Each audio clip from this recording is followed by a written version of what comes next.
I am fine. आप कैसे हैं? कैसी तैयारी चल रही है आपकी?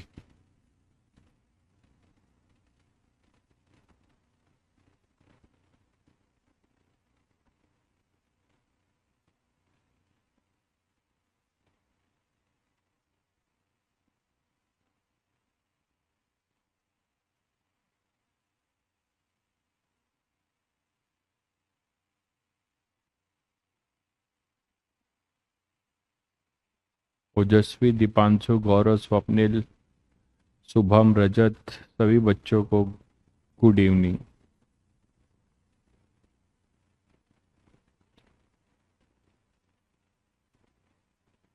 कुशल, चिराग, दीक्षा, ओजस्वी, सभी बच्चों को गुड इवनिंग।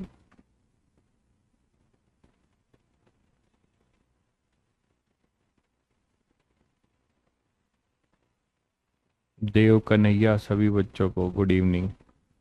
तो क्या हाल चाल है? आप लोग लग गए हैं धीरे धीरे?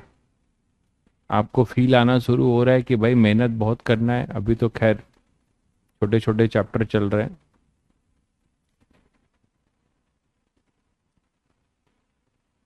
मैं बढ़िया हूँ, आप लोग बताइए।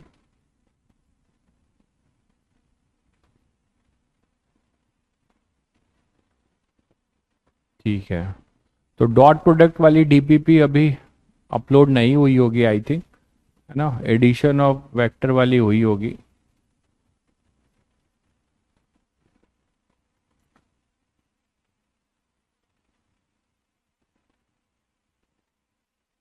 Yes, I am fine. बिल्कुल। मेरा अच्छा और ना होना तो आप पे डिपेंड करता है। आप बढ़िया करेंगे तो हम मस्त रहेंगे, कोई दिक्कत नहीं है।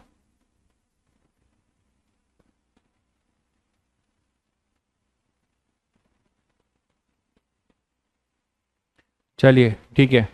तो नेक्स्ट हमारा लास्ट टॉपिक है वेक्टर का, वो है अपना वेक्टर प्रोडक्ट। उससे पहले डॉट प्रोडक्ट का एक और एप्लीकेशन करते हैं, जिसमें आप लोगों ने पढ़ा था कि हम कंपोनेंट लेना सीख गए हैं, है ना? ठीक है, कंपोनेंट लेना सीख गए हैं। तो कंपोनेंट लेना अगर हम सीख गए हैं,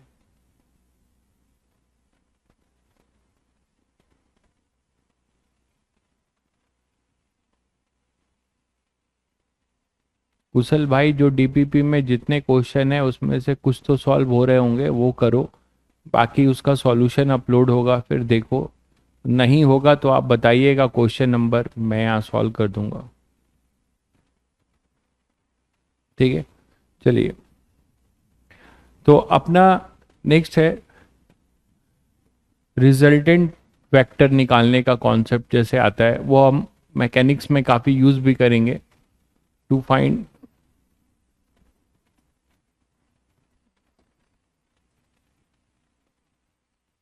रिजल्टेंट फोर्स। मान लीजिए ये बहुत काम आने वाला है पूरे मैकेनिक्स में। हमें रिजल्टेंट फोर्स निकालना है, तो इसका एप्लीकेशन डॉट प्रोडक्ट से हम देख सकते हैं। ठीक है, क्या करने वाले हैं? मान लीजिए हमारे पास बहुत सारे फोर्सेस लग रहे हैं, देखिएगा। बहुत सारे फोर्सेस लग रहे हैं किसी पार्टिकल पे, ये पार्टिकल है, इस पे बहुत सारे फोर्सेस लग रहे हैं। कुछ ऐसा लग रहा है, देखिए। एक फोर्स ऐसा लग रहा है। ठीक है, एक फोर्स ऐसा लग रहा है, और एक फोर्स आपका, और एक फोर्स आपका ऐसा लग रहा है। ठीक है, और एक फोर्स ऐसा लग रहा है। मान लीजिए चार फोर्सेस लगा रहे हैं हम लोग। ठीक है, इसकी जो वैल्यू है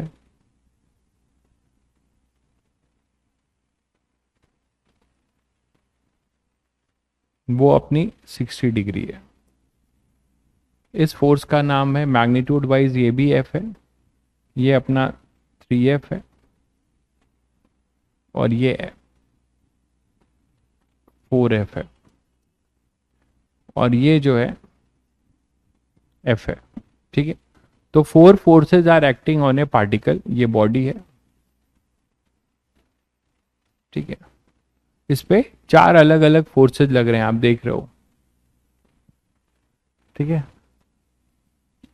तो आपके पास यहां पर इस फोर्स का नाम आप F1 दे सकते हो, इसका मैग्नीट्यूड F के बराबर है। इसको नाम दे सकते हो F2, और इसको नाम दे सकते हो F3, और इसको नाम दे सकते हो F4। मतलब डायरेक्शन वाइज सब अलग है और मैग्नीट्यूड वाइज कुछ सेम है कुछ अलग है, ठीक है। तो अब अगर आपसे ये बोला जाए कि if the body is in equilibrium, if the body is in equilibrium, case 1 कर रहे हैं, if body is in equilibrium, या फिर नेट, अभी ये बॉडी हटा दीजिए, हम रिजल्टेंट फोर्स निकालते हैं फिर देखेंगे। तो फाइंड रिजल्टेंट फोर्स,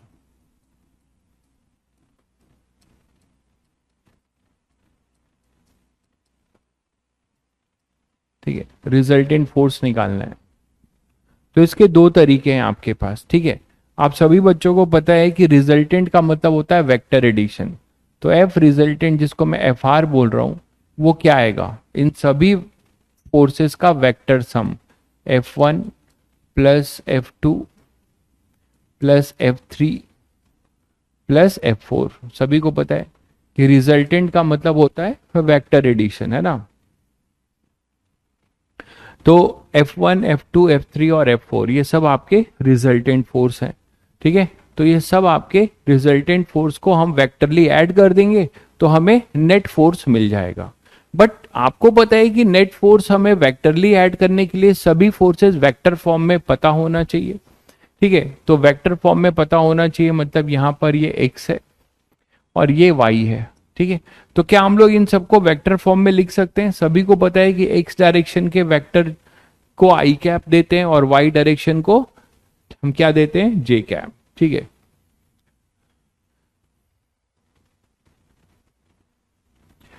कुछ बच्चे आज ज्वाइन किए हैं, कोई बात नहीं। जो बच्चे आज ज्वाइन किए हैं उनको एक बहुत बड़ा सलाह है, उनको जल्दी से थोड़ा मेहनत करना होगा फिजिक्स में, और वेक्टर डिफरेंशिएशन और इंटीग्रेशन ये निपटाना पड़ेगा काइनेमेटिक्स समझने के लिए। तो जितना जल्दी हो सके आप लेक्चर देखकर वेक्टर, डिफरेंशिएशन और इंटीग्रेशन, सबसे पहले डिफरेंशिएशन और इंटीग्रेशन निपटाना, उसके बाद वेक्टर, ठीक है। नहीं तो काइनेमेटिक्स बिल्कुल समझ में नहीं आएगी। तो ये अपने पास ये रिजल्टेंट फोर्स होगा, F1, F2, F3 और F4। तो पहले देखिए इनको लिख लें। F1 को क्या हम रिजल्टेंट फोर्स के निकालने से पहले क्या मैं सभी को वेक्टर फॉर्म में लिख लेंगे? तो लिख सकते हैं F1 क्या होगा, F1 ना x एक्सिस में है ना ही y एक्सिस में। तो F1 को लिखने के लिए आप सभी को पता है क्या करने का है, इनका कंपोनेंट लेने का है। तो F1 का इधर आएगा, इसका मैग्नीट्यूड f है, और ये x एक्सिस के अलोंग कितना एंगल बनाता है, थीटा। तो आप लोगों ने क्या पढ़ा है, कंपोनेंट थीटा के अलोंग क्या होता है, कॉस थीटा, और इसके अपोजिट साइन थीटा। ये रटने वाली बात नहीं है, यहाँ आप परपेंडिकुलर ड्रॉप कराएंगे और कॉस रूल लगाएंगे। तो ये हाइपोटेनियस f है, तो बेस कितना आ जाएगा, f कॉस थीटा। यही इसका परपेंडिकुलर होता है। इसका एक कंपोनेंट इधर आएगा और वो क्या हो जाएगा, f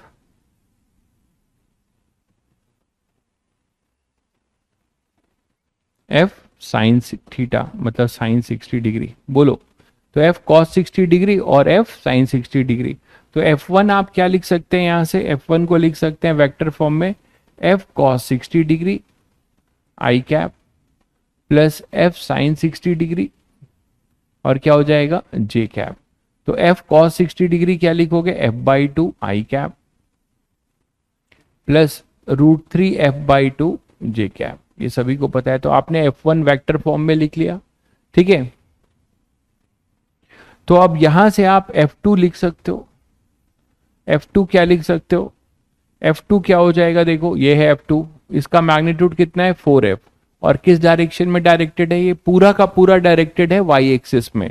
तो आप सीधे सीधे क्या लिखोगे, 4f, और ये y एक्सिस में डायरेक्टेड है और पॉजिटिव y एक्सिस में डायरेक्टेड है, ये भी ध्यान दे देना। कि ये पॉजिटिव वाई एक्सिस की तरफ है, इसीलिए हम यहाँ लिखेंगे प्लस जे कैप। ठीक है, इसी तरह F3 लिख सकते हो। F3 क्या हो जाएगा बताओ? F3 अपने पास हो जाएगा, F उसका मैग्नीट्यूड है और वो नेगेटिव एक्स एक्सिस के लॉन्ग है, तो माइनस एफ आई कैप, ये लिख सकते हो।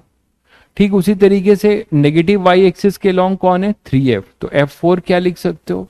F4 लिख सकते हो आप माइनस 3F जे कैप। माइनस क्यों लिखा गया, क्लियर है सभी बच्चों को? क्योंकि हमने नेगेटिव वाई एक्सिस की तरफ जो है ये किया है। तो यहां पे रिजल्टेंट फोर्स क्या आ जाएगा? रिजल्टेंट फोर्स क्या आ जाएगा बताओ? वो आ जाएगा अपने पास इन सबका वेक्टर सम। तो वेक्टर सम करो, तो F1 को करोगे तो आई वाले एक साथ लिख लो, F/2 आई कैप। चलो पहले मैं एक स्टेप लिख देता हूं, 3F/2 जे कैप। सभी को वेक्टरली ऐड करो, ये है 4F जे कैप, ये है minus F I cap, minus 3F J cap. तो आई वाले एक साथ ऐड करो, जे वाले एक साथ, तो रिजल्टेंट फोर्स क्या आएगा? देखो इधर आई है, एक आई ये है, ठीक है, तो कितना हो गया? F/2 और माइनस एफ। ठीक है, F/2 और माइनस एफ कितना हो जाएगा अपने पास? माइनस F/2 आई कैप प्लस जे का देखो यहाँ √3F/2 है, यहाँ 4F है और माइनस 3F है ना? तो 4F और माइनस 3F क्या हो जाएगा? F। क्लियर है सभी को? तो अब आप लिख सकते हो √3F/2 प्लस इन दोनों को क्या कर दिया तो इससे प्लस F, और ये ओवरऑल क्या आ जाएगा? जे कैप। तो ये अपना रिजल्टेंट फोर्स आया, ये अपना रिजल्टेंट फोर्स आया। तो इस बॉडी पे रिजल्टेंट फोर्स जो लग रहा है ये अपना रिजल्टेंट फोर्स है, समझिएगा। ये x है, ये y है, ठीक है। तो इस बॉडी पे जो रिजल्टेंट फोर्स लग रहा है क्या लगेगा बताओ? Minus F/2। माइनस F/2 का मतलब समझते हो कि जो रिजल्टेंट फोर्स है उसका x कंपोनेंट, इसको हम क्या बोलेंगे? इस रिजल्टेंट फोर्स का कौन सा कंपोनेंट है? ये x कंपोनेंट। और ये क्या है? दिस इज रिजल्टेंट फोर्स का y कंपोनेंट। j का कोफिशिएंट हमेशा y को बताता है और i का कोफिशिएंट हमेशा x कंपोनेंट को बताता है, सभी को पता है। तो यहां पे FRX हो जाएगा, इधर हो जाएगा FRX, मानते हो? ये हो जाएगा अपना FRX, resultant force in x direction, FRX, और इधर हो जाएगा अपना FRY, FRY, और इनकी वैल्यू ये है आपके सामने। तो आप बहुत कुछ एनालाइज कर सकते हो। आपको पता है कि अब ये दो परपेंडिकुलर वेक्टर है, तो नेट फोर्स इनका रिजल्टेंट होगा, मतलब इनका मॉड, तो ये नेट फोर्स होगा। और जिधर ये फोर्स लग रहा होगा, कुछ बच्चों को पता होगा F=ma, सभी ने पढ़ा है, तो उसी डायरेक्शन में ये बॉडी एक्सेलरेट करके चली जाएगी, मानते हो? उसी डायरेक्शन में ये बॉडी एक्सेलरेट करके चली जाएगी। तो इस तरीके से आप इस बॉडी पे नेट फोर्स ये निकाल पाओगे। किस डायरेक्शन में जाएगी वो थीटा निकालना चाहते हो तो यहां से आप tan थीटा भी निकाल सकते हो। क्या हो जाएगा? ये वाला किसके बराबर है? FRY के, तो FRY अपॉन FRX, ये रिजल्टेंट का डायरेक्शन भी निकाल सकते हो, तो यहां से वो एंगल भी आ जाएगा। तो इस तरीके के क्वेश्चंस भी आपको आगे खूब करेंगे। इनफैक्ट हर दूसरा क्वेश्चन का जब आप फोर्स कॉन्सेप्ट पढ़ रहे होंगे या अभी आप काइनेमेटिक्स पढ़ रहे होंगे, रिलेटिव मोशन, तो उसमें भी आपको बहुत जरूरत पड़ेगी। ठीक है, तो कभी भी कई सारे मल्टीपल फोर्सेस दिए हो तो सबसे पहले क्या करिए, उन फोर्सेस को वेक्टर फॉर्म में लिख लीजिए, और उनका रिजल्टेंट निकालना है तो फिर उनका वेक्टर सम कर दीजिए। ठीक है, आप बोले सर वेक्टर सम क्यों करना पड़ रहा है? क्योंकि सभी अलग अलग डायरेक्शन में है। अगर मान लो दो फोर्स, एक आपका फोर्स F होता और एक इधर 6F होता, तो आप इधर डायरेक्ट बोल सकते थे सर ये तो 7F होगा, बिल्कुल होगा। इधर 6F है, इधर F है, तो इसको डायरेक्ट बोल सकते थे सर ये 5F होगा, बिल्कुल होगा। क्यों? क्योंकि यहाँ पे दोनों वेक्टर का यूनिट वेक्टर आई कैप और आई कैप है, तो जुड़ जा रहा है। इसका प्लस आई कैप है, इसका माइनस आई कैप है, तो घट जा रहा है। बट यहाँ पे आप देख रहे हैं ना, कोई एक XY प्लेन में है, कोई J में है, तो इस तरीके से जब बिल्कुल ही अलग अलग प्लेन में या अलग अलग डायरेक्शन में होंगे वेक्टर और उनका आपको रिजल्टेंट निकालना होगा, तो आप इस तरीके से कंपोनेंट लेके कर सकते हैं। ठीक है, चलिए तो एक क्वेश्चन आप लोग कर दीजिए, ये हटाओ। क्लियर है सभी को? तो डॉट प्रोडक्ट में जो हम कंपोनेंट लेना सीखे थे उसी का आपको क्या पढ़ाया जा रहा है, एप्लीकेशन। तो डॉट प्रोडक्ट का जो कंपोनेंट वाला जो कॉन्सेप्ट है उससे आप इसका एप्लीकेशन कर सकते हैं। जैसे एक क्वेश्चन करते हैं,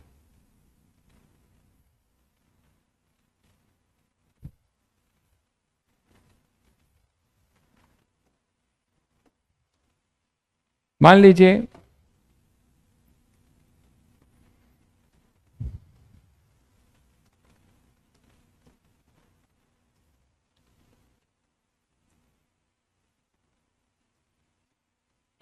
यहां पर एक पार्टिकल है, इस पे एक फोर्स लग रहा है,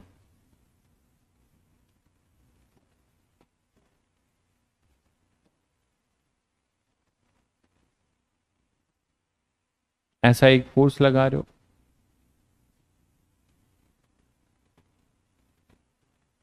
ठीक है, और एक फोर्स आप ऐसा लगा रहे हो,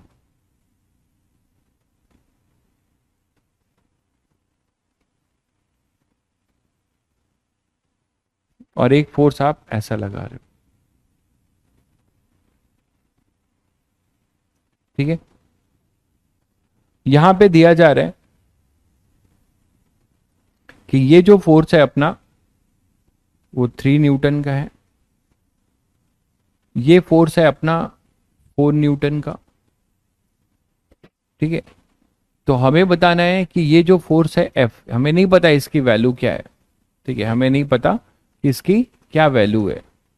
तो ये जो फोर्स है, ठीक है, इस फोर्स का आपको मैग्नीट्यूड बताना है एज वेल एज डायरेक्शन भी बताना है कि ये किस डायरेक्शन में लगे और क्या मैग्नीट्यूड हो जिससे कि ये रेस्ट पर रहे, ये मूव ना करे, रेस्ट पर रहे, जिसको आगे आप फिजिक्स की भाषा में आगे पढ़ेंगे।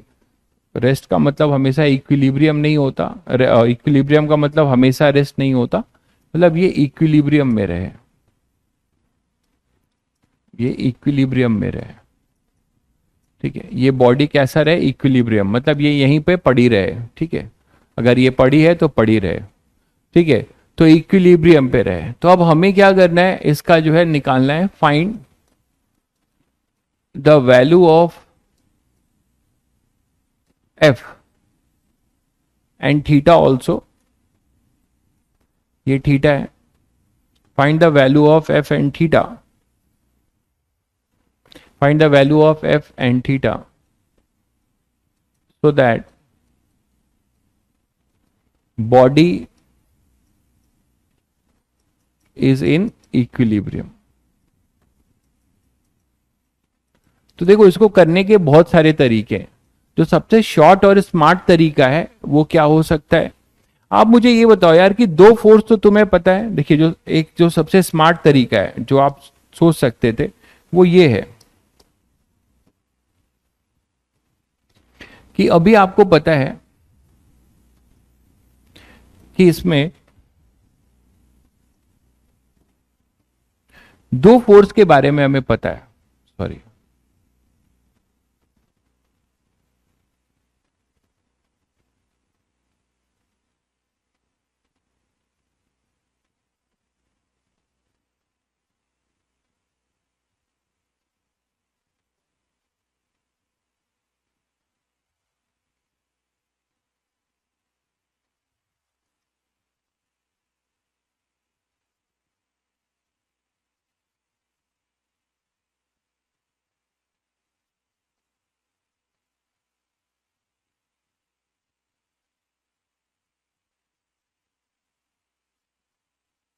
ठीक है, दो फोर्स के बारे में हमें पता है, एक फोर्स ये है और दूसरा फोर्स तुम्हारा ये है।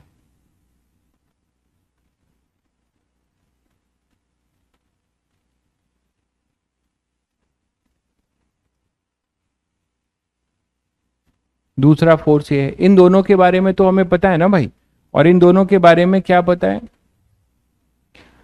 4 न्यूटन। ठीक है, और इसके बारे में पता है 3 न्यूटन। तो आपको पता है कि इनका रिजल्टेंट कहाँ जाएगा यार, इनका रिजल्टेंट कहाँ जाएगा बताओ। पहले तो इनके टेल और टेल, मैंने कहा था कि अगर वेक्टर आप जो भी लेते हो, इनको अगर आप ट्रांसलेट करते हो, इनको अगर आप ट्रांसलेट करते हो तो कोई फर्क नहीं पड़ता, ये तो आपको बताया था। मतलब इस वेक्टर को आप इधर ट्रांसलेट कर दो ऐसे, बिना रोटेट किए हुए, और इसको इधर ट्रांसलेट कर दो तो कोई फर्क तो पड़ेगा नहीं।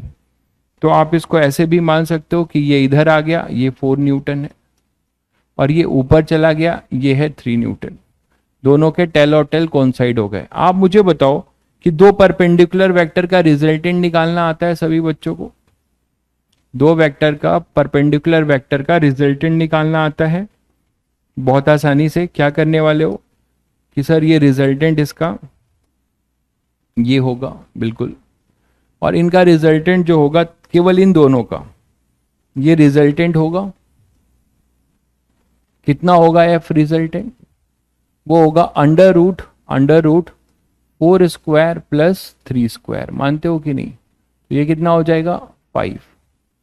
तो रिजल्टेंट की वैल्यू हो जाएगी 5 न्यूटन। क्या समझा आपने? कुछ चीता लोग एक्टिव हो गए, उन्होंने आंसर पहले ही दे दिया है।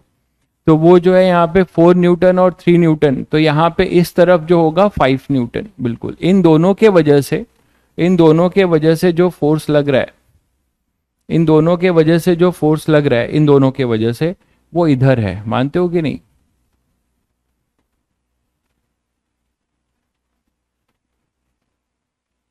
वो है 5 न्यूटन का फोर्स, और ये जो 5 न्यूटन का फोर्स है,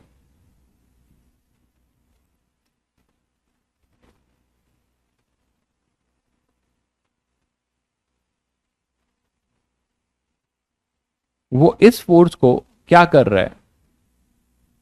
ये 5 न्यूटन है, जस्ट इसके अपोजिट लगे, तो इधर इन दोनों का जो रिजल्टेंट है वो है 5 न्यूटन। तो ये जो एफ है वो कितना होना चाहिए यार, इसको कैंसिल करने के लिए? दोनों एंटी पैरेलल होंगे ना, तो कितना होना चाहिए? एफ की वैल्यू भी कितनी होनी चाहिए? 5 न्यूटन। मानते हो कि नहीं? और इसका एंगल अब निकाल सकते हो, क्या होगा? यही तो एफ होगा, आप जस्ट इसके अपोजिट, यही तो एफ है, जस्ट इसके अपोजिट ये एफ है अपना, ये एफ है। तो अगर ये थीटा है, तो आपको पता है कि ये भी एंगल क्या होगा? थीटा। तो आप बता सकते हो कि ये किस एंगल से लग रहा होगा? यही थीटा है अपना, तो ये थीटा निकाल लो टैन थीटा से। टैन थीटा क्या हो जाएगा? 3, ये ना अपोजिट साइड 3 अपॉन बेस 4, ये आएगा। ये स्टैंडर्ड एंगल नहीं है, बट आप लोगों को मैं एक ट्रायंगल बना रहा हूं, और आज के बाद से आपको इसको रट लेना है, इस ट्रायंगल के एंगल को। राइट एंगल ट्रायंगल है। अगर ये 3 है और ये 4 है, तो ये 5 होगा, सबको पता है। तो 3 के ऑपोजिट जो एंगल होता है इसमें 37 डिग्री होता है, 4 के ऑपोजिट वाला 53 होता है। ये हिट एंगल है, और एस सी वर्मा की बुक का फेमस एंगल है। क्योंकि फेमस ये इसलिए है क्योंकि इसने जो है फर्स्ट 3 ट्रिपलेट्स हैं जिन्होंने पाइथागोरस फॉलो किया था। मानते हो कि नहीं? These are the first 3 triplets which follow Pythagoras. इन्होंने पहले 3 ट्रिपलेट्स हैं जिन्होंने पाइथागोरस को फॉलो किया। देखो, इसीलिए ये हिट है।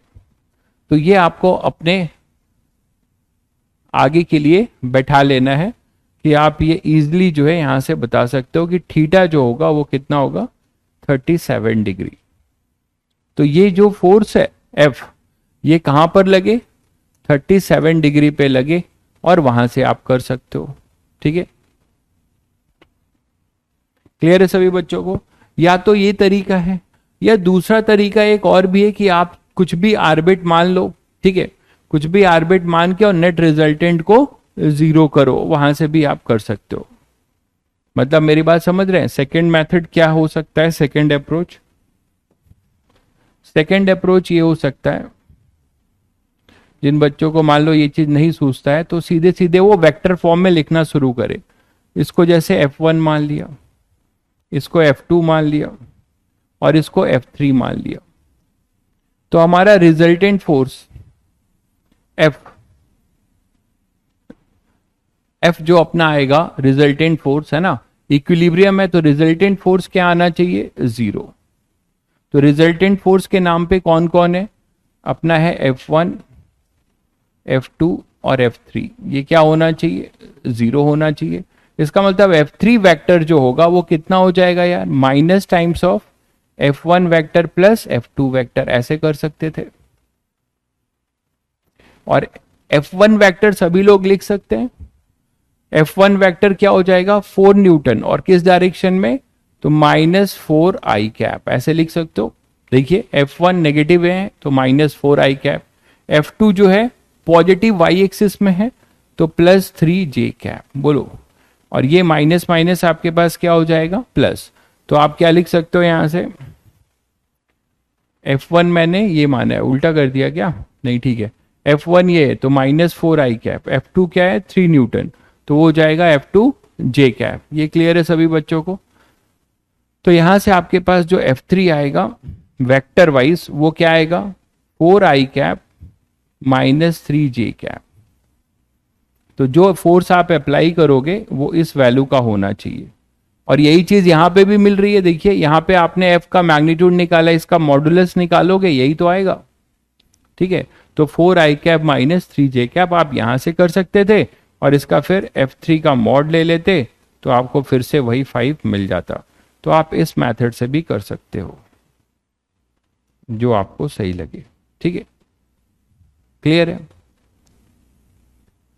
चलिए, तो आपने ये एक एप्लीकेशन डॉट प्रोडक्ट का और सीखा कि हम कैसे रिजल्टेंट फाइंड कर सकते हैं, ठीक है, ठीक है। रिजल्टेंट पैरेलल नहीं है भाई, एंटी पैरेलल है। आप एरो नहीं देख रहे हो, दोनों के एरो मिल रहे हैं, एंटी पैरेलल है। ये इधर है 5 न्यूटन तो ये भी उल्टी डायरेक्शन में 5 न्यूटन, ये दो 5 न्यूटन है, ऐसे ऐसे आ रहे। तुम लोगों ने रामायण देखा था क्या कोविड में, जब लॉकडाउन लगा था तो देखा ही होगा, उसमें आपने देखा होगा ना, 2 तीर हवा में आते हैं, ग्रेविटी खत्म हो जाती है, वो ऐसे करते एक गायब हो जाता है, जो गायब हो जाता है वो हार जाता है। तो ये तीर वैसे ही हैं, 2 तीर आ रहे हैं, डिश, गायब, ऐसे ही तो था, ठीक है। तुम लोगों ने भी मौज लिया होगा रामायण का, पूरा इसी बहाने लॉकडाउन में जरूर देखा होगा, सबके घर में चल रहा था। क्लियर है सभी को। चलिए, एंटी पैरेलल है। अब आते हैं लास्ट टॉपिक पे वेक्टर का, वो है अपना क्रॉस प्रोडक्ट। हालांकि इसका एप्लीकेशन आपको काफी समय बाद मिलेगा, 2-4 मैकेनिक्स के 3-4 चैप्टर पढ़ लेंगे उसके बाद मिलेगा, फिर भी आपको जानना चाहिए। क्रॉस प्रोडक्ट, क्रॉस प्रोडक्ट का नाम क्या है, इसका नाम वेक्टर प्रोडक्ट भी है, और इसका और एक नाम है वेक्टर प्रोडक्ट, इसका और एक नाम है वेक्टर प्रोडक्ट, ठीक है।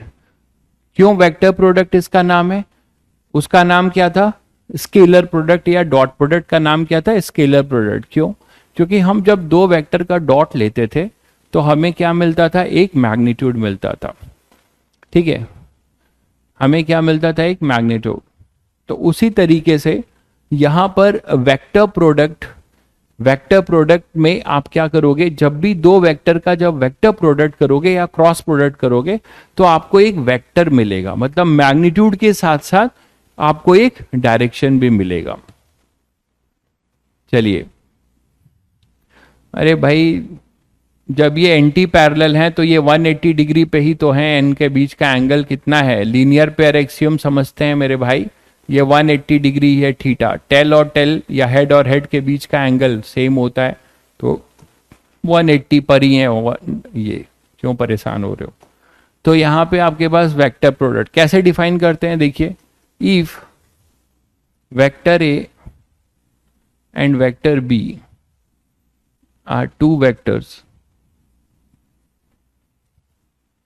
देन ए क्रॉस बी, ऐसे लिखते हैं, वहां डॉट लिखते थे यहाँ क्रॉस लिखेंगे, ए क्रॉस बी जो डिफाइन करते हैं वो लिखते हैं हम मॉड ए, मतलब मैग्नीट्यूड, मॉड बी ऐसे, या आप डायरेक्ट केवल ए बी भी लिख सकते हो, है ना। तो ए बी साइन थीटा, -5 क्यों होगा भाई, -5 का मतलब क्या है, -5 क्यों होगा? आपको फोर्स का मॉडुलस चाहिए। मॉडुलस कभी भी नेगेटिव होता है क्या? समझ गए? ये देखिए, आपने यहां वेक्टर फॉर्म में निकाल तो लिया है, ये रहा F3। F3 जो है 2 डायमेंशनल प्लेन में निकाला हुआ है आपने, इसका मॉडुलस जो है 5 है, तो -5 क्यों लिख देंगे आप इसको? थोड़ा सोचा करो यार। तो ए बी साइन थीटा, ठीक है, ये अपना डिफाइन होता है वेक्टर प्रोडक्ट। लेकिन इसके साथ कहानी खत्म नहीं होती, इसके बाद भी एक कहानी है। इसके साथ एक आते हैं आपको एन कैप, एक एन कैप मिलता है, एक एन आता है टोपी पहन के, इसके साथ हमेशा रहता है, ठीक है। तो ये आपका जो है टोटल फॉर्मूला बनता है वेक्टर प्रोडक्ट का, जिसमें कि ये जो मैंने पार्ट बनाया है ये आपको बताता है मैग्नीट्यूड। इस वेक्टर प्रोडक्ट का ये जो ए बी साइन थीटा है, आप देख ही रहे हैं, ये मैग्नीट्यूड बताएगा, magnitude of A cross B, magnitude of A cross B बताता है, ठीक है, जिसको आप डायरेक्ट क्या लिख सकते हैं, mod of A cross B. A cross B लिया, उसका मॉड कर दिया, मतलब ए क्रॉस बी का मैग्नीट्यूड, ठीक है। तो सिंबॉलिकली आप ऐसे लिख सकते हैं, mod of A cross B. अब चलिए इस पे आते हैं। तो ये जो एन कैप है ये हमेशा क्या है, ये तो देख ही रहे हैं, टोपी पहना है ये, तो यूनिट वेक्टर है, ठीक है। तो ये है यूनिट वेक्टर, और किस डायरेक्शन में होगा इसके बारे में जानिए। It is a unit vector, it is a unit vector, है ना, ऑलवेज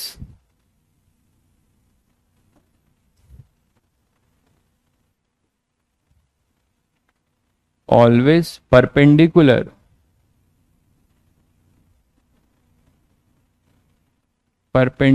टू प्लेन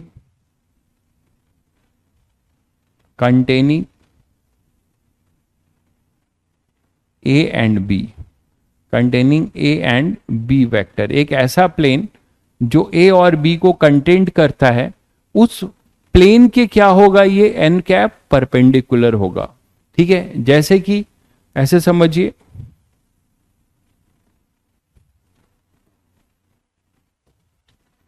मान लीजिए हमारे पास एक प्लेन है,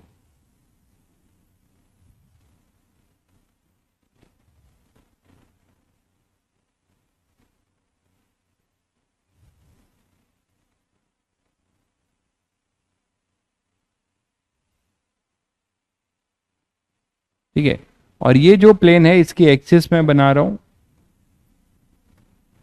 ये एक्स एक्सिस के लॉन्ग लाई कर रहा है, ये जेड एक्सिस है, ये एक्स एक्सिस है, और इसके परपेंडिकुलर आपको पता है कौन सी एक्सिस होगी, वाई एक्सिस, ये अपनी वाई एक्सिस है। तो ये जो प्लेन है अपना, ये कौन से प्लेन में है, दो एक्सिस से मिलके बना है ये प्लेन, कौन कौन से, एक्स एक्सिस और जेड एक्सिस।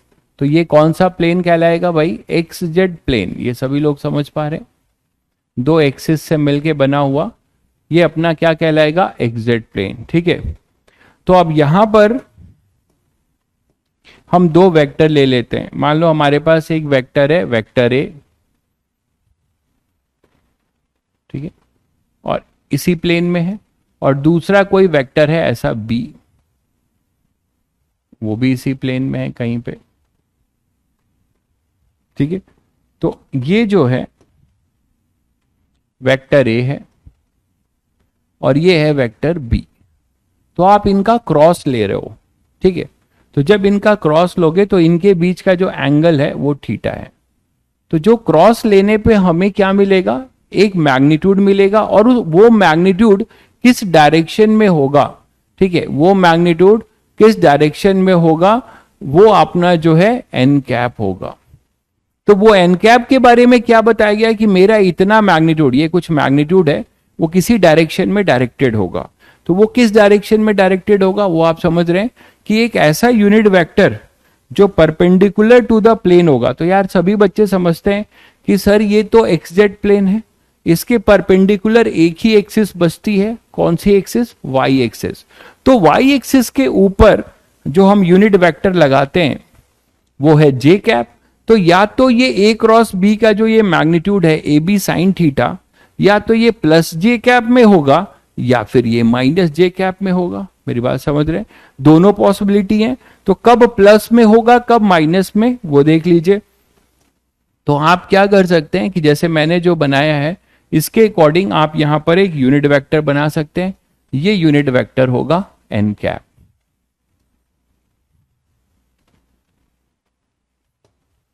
ये होगा अपना एन कैप, और यहां पर ये एन कैप की वैल्यू यहां पर वो किसके बराबर होगी? प्लस जे कैप। किसके लिए होगी? ये किसके लिए होगा? ए क्रॉस बी के लिए होगा। ए क्रॉस बी की डायरेक्शन प्लस जे कैप होगी। क्यों? उसको आप दो तरीके से देख सकते हैं। एक रूल के अकॉर्डिंग जब भी आप ए को क्रॉस ले रहे हैं तो आप ए को बी की तरफ घुमाइए। जब आप ए को बी की तरफ घुमा रहे हैं तो इसका रोटेशन कैसा है? Anti clockwise. एंटी क्लॉकवाइज दिख रहा है सभी बच्चों को? तो एंटी क्लॉकवाइज में यूनिट वेक्टर हमेशा पॉजिटिव वाला लिखा जाएगा, ठीक है। और अगर क्लॉकवाइज घूमेगा, जैसे बी क्रॉस ए करना हो, तो बी क्रॉस ए के लिए क्या होगा? बी को ए की तरफ घुमाएंगे आप, है ना, बी को ए की तरफ, तो क्लॉकवाइज घूमेगा। तो इसके लिए यूनिट वेक्टर नीचे वाला हो जाएगा माइनस जे कैप। एक तो ये तरीका है। दूसरा राइट हैंड थंब रूल है। राइट हैंड थंब रूल ज्यादा सिंपल है। आप प्लेन है ए को बी की तरफ, तो जिस वेक्टर को घुमाना है, फिंगर को, कौन से फिंगर को? राइट हैंड थंब के फिंगर को। राइट हैंड थंब के फिंगर को ए वेक्टर की तरफ करो, बी की तरफ घुमा दो। जब बी की तरफ घुमाओगे, अपनी कॉपी में करके देखो, तो बी की तरफ घुमाओगे तो जो थंब है, थंब ऊपर जा रहा होगा, तो उसका मतलब प्लस जे कैप। अगर आप बी क्रॉस ए कर रहे हो, अगर आप बी क्रॉस ए कर रहे हो तो क्या होगा? आप फिंगर को बी की तरफ घुमाओ, फिंगर को बी की तरफ स्ट्रेच करो, और बी क्रॉस ए का मतलब ए की तरफ घुमाओ। तो ए की तरफ घुमाओगे तो थंब नीचे जा रहा होगा, नीचे जाने का मतलब माइनस जे कैप। तो या तो आप ये कर लो, या मैंने आपको जो स्क्रू रूल बताया है कि अगर ये एंटी क्लॉकवाइज होगा, स्क्रू टाइट किए हो घर में, कभी कभी घर में स्क्रू टाइट किए हो तुम लोग, तो स्क्रू को टाइट करते हो मतलब क्या हुआ?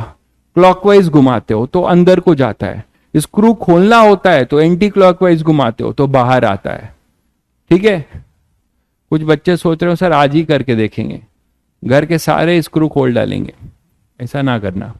तो ए क्रॉस बी जो हो जाएगा प्लस जे कैप, और बी क्रॉस ए करोगे तो क्या हो जाएगा? Minus J cap. तो सभी बच्चों को इस एन कैप का सिग्निफिकेंस पता चला कि एन कैप एक यूनिट वेक्टर है जो ये बताता है कि ये जो डायरेक्शन, ये जो मैग्नीट्यूड है ए क्रॉस बी का, ये मैग्नीट्यूड ये किस डायरेक्शन में डायरेक्टेड होगा। सिंपल सा रूल है कि वो किस डायरेक्शन में डायरेक्टेड होगा। It will directed towards a axis which is perpendicular to the plane containing both the vector.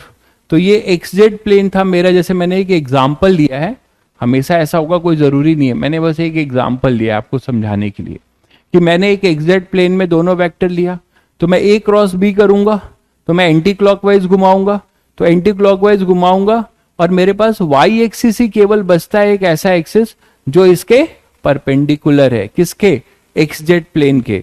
तो वाई एक्सिस के परपेंडिकुलर जो यूनिट वेक्टर है वो क्या है? अपना जे कैप। तो यहां एन कैप क्या हो जाएगा? जे कैप। किसके लिए? ए क्रॉस बी के लिए, और बी क्रॉस ए के लिए जस्ट उल्टा हो जाएगा। क्लियर हुआ सभी को? चलिए, तो ये कहानी है अपनी जनरल वेक्टर प्रोडक्ट की। अगर मैं यही आपसे बोलूं, ये क्लियर हो गया सभी को? तो यही मैं अगर आपको बोलूं कि हमें वेक्टर प्रोडक्ट लेना सीखना है यूनिट वेक्टर का, vector product of standard unit vector,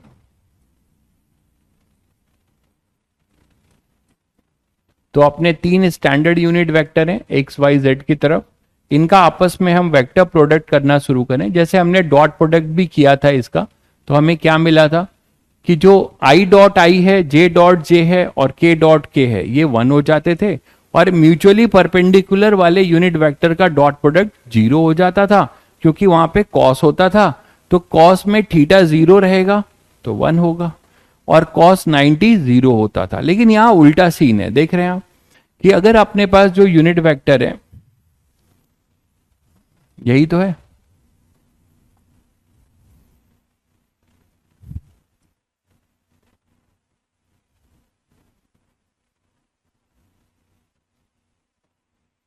तो ये एक्स एक्सिस है, जैसे ये अपना वाई एक्सिस है और ये जेड एक्सिस है, ठीक है।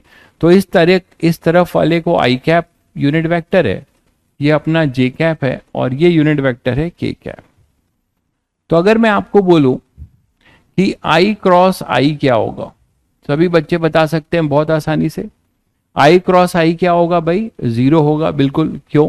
क्योंकि मॉड आई और इनके बीच का एंगल है, पैरेलल वेक्टर है, तो साइन जीरो, और साइन जीरो सभी को पता है क्या होता है, जीरो। इसी लॉजिक से जे डॉट जे भी जीरो हो जाएगा और के डॉट के भी जीरो। तो यहां उल्टा हो रहा है, लाइक यूनिट वेक्टर का क्रॉस प्रोडक्ट जीरो होगा। उसका रीजन आप समझते हो, क्योंकि वो दोनों पैरेलल होंगे तो साइन जीरो जीरो होता है, ठीक है।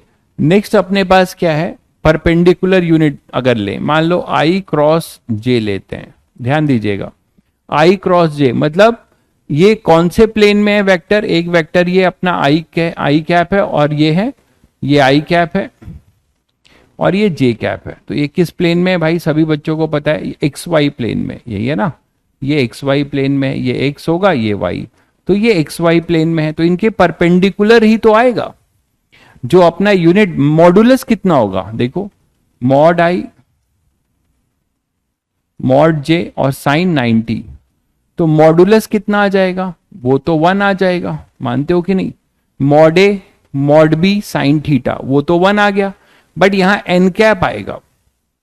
तो यहां पर जो एन कैप होगा वो आप लोग समझते हो कि एन कैप क्या होगा, उसके लिए रोटेशन सिखाया, आई को जे की तरफ कर्ल करो, ये देखो ये आई है, इसको जे की तरफ घुमाओ, जैसे ही घुमाओगे आपको दिखता है ये कैसा रोटेशन है, एंटी क्लॉकवाइज। तो जब मैंने एंटी क्लॉकवाइज बताया था तो क्या बताया था, आउटवर्ड। और किसके आउटवर्ड होगा, ये एक्स वाई प्लेन है, तो एक्स वाई के परपेंडिकुलर कौन सी एक्सिस होती है भाई, जेड एक्सिस होती है। तो जेड एक्सिस के अलोंग वाला यूनिट वेक्टर क्या होगा, जेड एक्सिस के अलोंग वाला यूनिट वेक्टर क्या होगा, या तो प्लस के कैप होगा या माइनस के कैप। लेकिन हमारा रोटेशन कैसा है, एंटी क्लॉकवाइज। तो आपको बताया था कि एंटी क्लॉकवाइज रोटेशन के लिए स्क्रू रूल से वो बाहर को निकल रहा होगा, आप पॉजिटिव लेंगे, पॉजिटिव वाला। और क्लॉकवाइज के लिए क्या बताया था, रोटेशन के लिए जो भी यूनिट वेक्टर आ रहा होगा जिस भी प्लेन के परपेंडिकुलर वाला, वो आप नेगेटिव लेंगे। तो यहां एक्स वाई प्लेन के परपेंडिकुलर कौन है, वो है के कैप। तो के कैप एंटी क्लॉकवाइज रोटेशन है, तो आई क्रॉस जे का ये तो 1 हो गया, यहां आ जाएगा के कैप। तो फाइनली आपने क्या सीखा, I cross J is equal to K cap, ये आ गया। इसका क्या मतलब है कि भाई ये दो यूनिट वेक्टर का आप क्रॉस ले रहे हैं तो मैग्नीट्यूड तो 1 है, बट डायरेक्शन किधर है, पॉजिटिव जेड एक्सिस के लॉन्ग, ठीक बात है। उसी तरीके से मुझे बताओ कि अब आप लोग बता सकते हो कि जे क्रॉस के क्या होगा, जे क्रॉस के, जल्दी बताओ, जे क्रॉस के अब इजिली बता सकते हो, मैग्नीट्यूड मैं बार बार नहीं लिखूंगा, मैग्नीट्यूड तो 1 ही होगा। और जे क्रॉस के का मतलब क्या हुआ, ये कौन सा प्लेन है, ये वाईजेड प्लेन है, देखो ये वाईजेड प्लेन है, तो वाईजेड प्लेन के परपेंडिकुलर कौन सी एक्सिस होती है, एक्स एक्सिस। और उस एक्स एक्सिस का यूनिट वेक्टर कितना होता है, आई कैप। अब प्लस आई कैप होगा कि माइनस, आप देख रहे हो कि ये रोटेशन जे को के की तरफ कर रहे हैं, तो ये भी एंटी क्लॉकवाइज है, तो हम पॉजिटिव वाला लेंगे, मतलब प्लस आई कैप लेंगे। इसी तरीके से के क्रॉस आई भी कर सकते हो, और वो आप समझ रहे हो क्या हो जाएगा, जे कैप। के क्रॉस आई एक्स जेड होगा, तो के को आई की तरफ घुमाओगे, ये भी एंटी क्लॉकवाइज है ना। तो ये आपके पास इसका जो आएगा परपेंडिकुलर जे के अबाउट आएगा, एंटी क्लॉकवाइज है तो प्लस जे कैप। उल्टा अगर कर दोगे तो माइनस आने लगेगा, जे क्रॉस आई क्या हो जाएगा, माइनस के कैप, है ना। के क्रॉस जे क्या हो जाएगा, माइनस आई कैप। और आई क्रॉस के क्या हो जाएगा, माइनस जे कैप। ठीक है, तो उल्टा करोगे तो ये आ जाएगा। तो ये तो, लेकिन ये बताओ कि क्या ये जरूरी थोड़े है कि ये तो बहुत सिंपल चीज बताई मैंने तुम्हें अभी unit vector, standard unit vector का क्या बताया, स्टैंडर्ड यूनिट वेक्टर का आपको क्या बताया, क्रॉस प्रोडक्ट, जो आपने बहुत आसानी से बता दिया। क्लियर है सभी को? अगर लेकिन जनरल यूनिट वेक्टर हो, स्पेस में हो, थ्री डायमेंशनल स्पेस में, ठीक है, थ्री डायमेंशनल स्पेस में हो, तो थ्री डायमेंशनल स्पेस में एक वेक्टर है, दूसरा थ्री डायमेंशनल स्पेस में है, उसका प्लेन थोड़े डिसाइड कर पाओगे, वो भी किसी स्पेस में होगा। तो अब उसका कैसे करें, देखिए उसके लिए मैं आपको बता रहा हूं, आपको एज ए रूल इसे याद रखना है, क्योंकि अभी लॉजिक नहीं दे सकता। ट्वेल्थ क्लास में डिटर्मिनेंट नाम की चीज है, उसको आप सॉल्व करेंगे तब आपको आइडिया लगेगा। Vector product of two position vectors,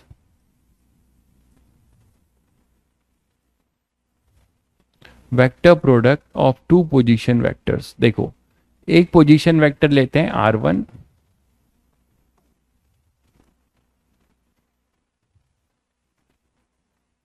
एक R1 लेते हैं A1 आई कैप प्लस B1 जे कैप प्लस C1 के कैप। ठीक है, एक जनरल पोजीशन वेक्टर ले लिया। दूसरा पोजीशन वेक्टर ले लिया R2, A2 आई कैप प्लस B2 जे कैप प्लस C2 के कैप। अब ये देख रहे हो आप, थ्री डायमेंशनल है, किसी स्पेस में। अब इन दोनों का हमें क्रॉस प्रोडक्ट लेना है। जैसे तुम लोग को इसका डॉट प्रोडक्ट लेना सिखाया था, तो डॉट प्रोडक्ट में तुम लोगों ने क्या देखा, फाइनली क्या रिजल्ट आता था कि जो लाइक कोफिशिएंट है, आई के कोफिशिएंट मल्टीप्लाई कर देंगे प्लस जे के और के और एक स्केलर मिल जाएगा। लेकिन यहां पर तो हमें वेक्टर चाहिए, वेक्टर मिलेगा कैसे करते हैं, देखिए सुनिए ध्यान से, सब लोग बोर्ड पे देखिए, इसको मिस मत करिएगा, एज ए रूल याद रखिएगा। ठीक है, मैं अभी ये बताने के लिए कैपेबल नहीं हो पाऊंगा आपको 11th में कि डिटर्मिनेंट क्या होता है, उसको कैसे ब्रेक करते हैं, तो मैं उस पर नहीं जा रहा हूं, मैं बस आपको एज ए रूल बता रहा हूं। आप क्या करिए, जब भी ऐसा दिया हो ऐसा, ठीक है, ध्यान दीजिएगा, तो आप क्या करिए, आपको मान लीजिए लेना है R1 क्रॉस R2, आपको क्या निकालना है, R1 क्रॉस R2, तो ऐसे ही करिए, लिखिए और इक्वल टू, फिर क्या करिए, दो पैरेलल लाइन खींच दीजिए, ऐसे दो पैरेलल लाइन खींच दीजिए, दो पैरेलल लाइन ऐसे खींच दीजिए।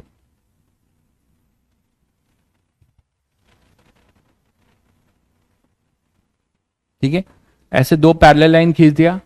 अब ये पैरेलल लाइन क्या होता है, इसको हम डिटर्मिनेंट कहते हैं। इस डिटर्मिनेंट को ब्रेक करना होता है, इस पे हम नहीं जाते हैं। ठीक है, वो 12th क्लास का मैट्रिसेस एंड डिटर्मिनेंट मैथ्स में चैप्टर है, वो आप पढ़ेंगे। अब एज ए रूल याद रखो, दो पैरेलल लाइन से खींच दिया। अब आप क्या करो, यहां लिख दो आई कैप, यूनिट वेक्टर 3 है, इनको लाइन से लिख दो, आई कैप, जे कैप और इधर के कैप लिख दिया। ध्यान दो, अब आप ये जो आई कैप है, इसके सामने यहां प्लस साइन, इसको मार्क करो, इसको नेगेटिव और इसको प्लस। आप इन सब का लॉजिक है, क्यों इसको हम प्लस कर रहे हैं, क्यों माइनस कर रहे हैं, क्यों, लेकिन हम उस पर अभी नहीं जा रहे हैं, क्योंकि फिर मुझे पूरा डिटर्मिनेंट चैप्टर बताना होगा, को फैक्टर, को माइनर, बहुत सारी बातें हैं। ठीक है, तो आई कैप, जे कैप और के कैप ये यूनिट वेक्टर होते हैं, उसको आपने लिख दिया, उसको आई कैप को असाइन किया प्लस, जे कैप को माइनस और के कैप को प्लस। अब ध्यान से सुनो, सेकंड क्या है कि आप जब R1 क्रॉस R2 कर रहे हो, ध्यान से सुनिए, R1 क्रॉस R2 कर रहे हो तो सबसे पहले आपको R1 के कोफिशिएंट्स लिखने होंगे। आई कैप का कोफिशिएंट क्या है, A1, तो आप आई कैप के नीचे लिख दो। जे कैप का कोफिशिएंट क्या है, B1, तो उसको आप जे कैप के नीचे लिख दो। के कैप का कोफिशिएंट क्या है, C1, तो उसको इसके नीचे लिख दो। उसी तरीके से अब R2 के लिखो, पहले किसके लिखोगे, R1 क्रॉस R2 होगा तो पहले R1 के कोफिशिएंट्स लिखे जाएंगे। अगर R2 क्रॉस R1 होगा तो पहले R2 के लिखे जाएंगे। ठीक है, तो आप यहां पे लिख सकते हो A2, B2 और ये C2। यहां तक सभी बच्चों को क्लियर? नेक्स्ट स्टेप क्या है कि इसको ब्रेक करना आना चाहिए। इसी को हम आगे आप 12th में पढ़ेंगे, डिटर्मिनेंट है। तो देखिए इसको ब्रेक कैसे करते हैं। आपको क्या करना है, फिर आगे का स्टेप सुनिए। इक्वल टू लिखना है, आई कैप लिखना है, ऐसे आई कैप लिखना है, फिर एक पैरेलल लाइन ऐसे छोटी बनानी है। और क्या करना है कि आई कैप के नीचे, आप लोगों को सभी को पता है ये रो है और ये कॉलम है ना। तो आई कैप के नीचे जो कॉलम दिखता है ऐसे, इनका जो ये एलिमेंट है, आई कैप के नीचे जो कॉलम है उसके नीचे कौन से एलिमेंट है, A1 A2, उनको आपको छोड़कर बाकी एलिमेंट्स लिख देने हैं, बाकी एलिमेंट्स लिखने हैं। और आई कैप को तुमने क्या दिया था, प्लस, तो आई कैप के साथ प्लस रहेगा, समझ गए। आई कैप के साथ क्या रहेगा, प्लस। और आई कैप के नीचे ये दिख रहा है आपको, नीचे जो कॉलम है इसको छोड़कर बाकी जो एलिमेंट हैं, 4 एलिमेंट बचे, इनको ऐसे लिख दो, B1 B2 C1 C2 लिख दिया आपने। फिर आगे बढ़ो जे कैप के साथ। जे कैप के साथ तुमने माइनस को दिया था, असाइन किया था, तो यहां लिखो माइनस जे कैप, और फिर ऐसे ही एक पैरेलल लाइन खींचो।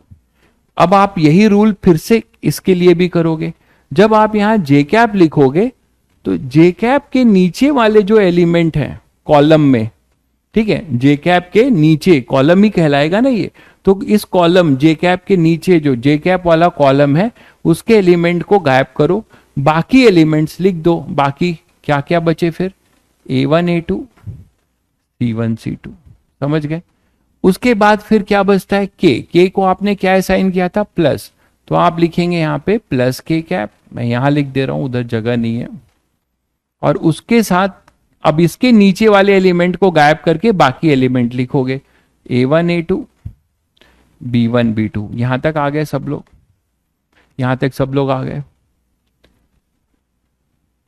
नहीं, मॉड वोड नहीं है, ये मॉड नहीं कहते हैं इसको, मैंने बोला इसको डिटर्मिनेंट कहते हैं, आगे आप पढ़ेंगे।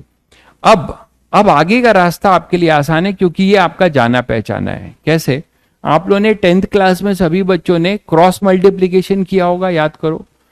सभी बच्चों ने 10th क्लास में क्रॉस मल्टीप्लीकेशन किया होगा, याद आ रहा है सभी बच्चों को। क्या करते थे, इधर ये माइनस, फिर ये माइनस, फिर ये, और फिर ये माइनस, ये लिखते थे, याद है। क्रॉस मल्टीप्लीकेशन सभी बच्चों ने किया होगा।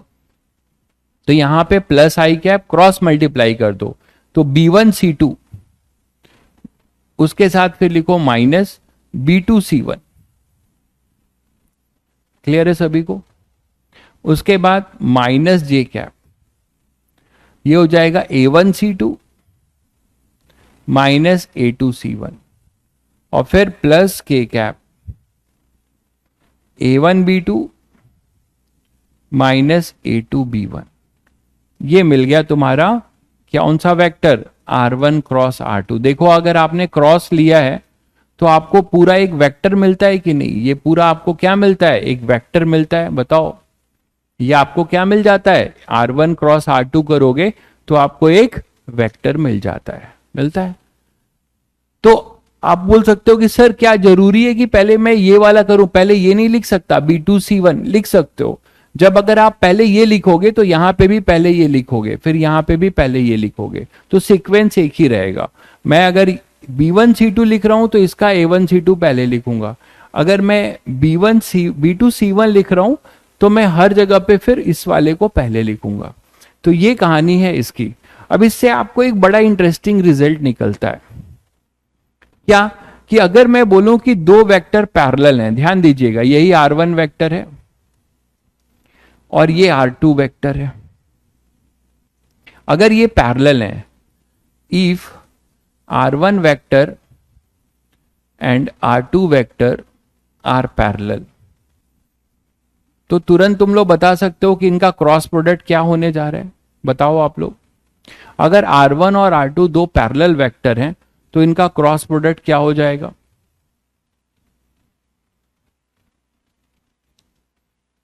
क्रॉस प्रोडक्ट क्या हो जाएगा, दो पैरेलल वेक्टर का क्रॉस प्रोडक्ट क्या हो जाएगा,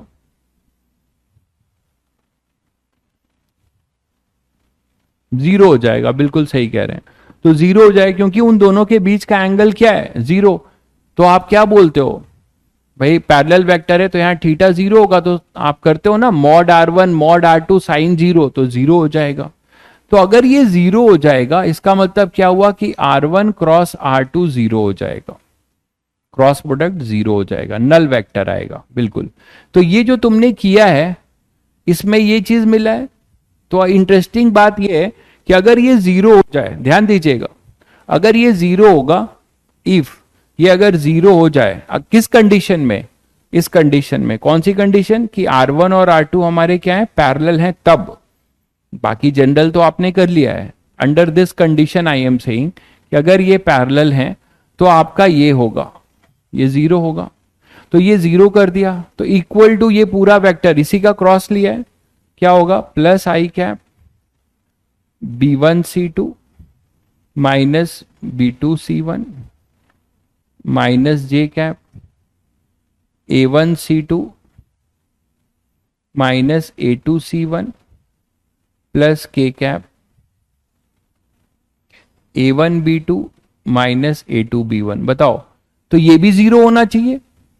कैसे जीरो हो सकता है आप बताओ, ये कैसे जीरो हो सकता है कि ये इंडिविजुअली ये भी जीरो हो जाए, तभी तो ये जीरो जीरो जीरो होगा, आई का कोविशेंट भी जीरो हो जाए, जे का कोविशेंट भी जीरो हो और के का कोविशेंट भी जीरो हो, तभी तो आप बोलोगे कि ये पूरा वेक्टर R1 क्रॉस R2 के बराबर है।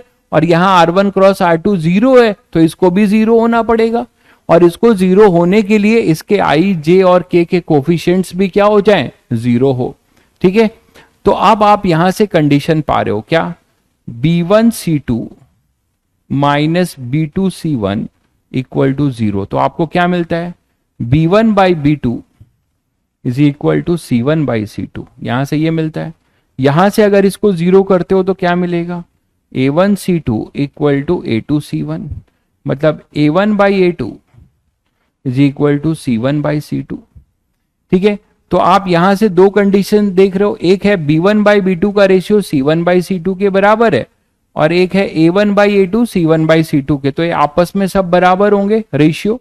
तो क्या लिख सकते हैं finally, A1/A2 is equal to B1/B2 is equal to C1/C2। अगर तुम्हें किसी दो वेक्टर में उनके कोफिशिएंट्स का रेशियो, आई कैप के कोफिशिएंट का रेशियो, जे कैप के कोफिशिएंट का रेशियो और के कैप के कोफिशिएंट का रेशियो सेम मिलता है, तो आप तुरंत बिना कुछ किए बता सकते हैं कि दे आर पैरेलल वेक्टर। तो आप बोल सकते हैं condition for two vector to be parallel. मानते हो कि नहीं, ये पैरेलल वेक्टर की कंडीशन आप बोल सकते हो। बताओ, यहां तक सभी को क्लियर है।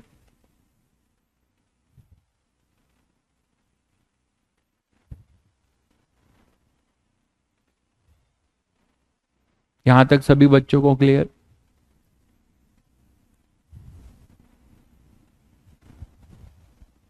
चलिए आगे बढ़ते हैं।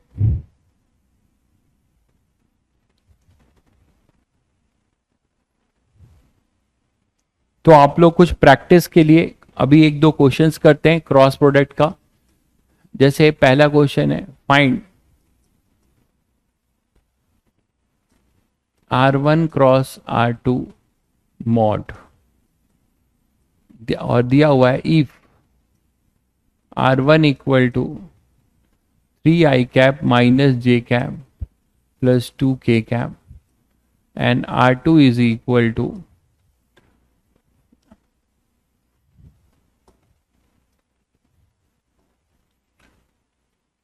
2 I cap plus 4J cap plus K cap. तो जल्दी से आप लोग इसकी वैल्यू बता दो। जैसे रूल बताया था वैसे ही करना शुरू करो।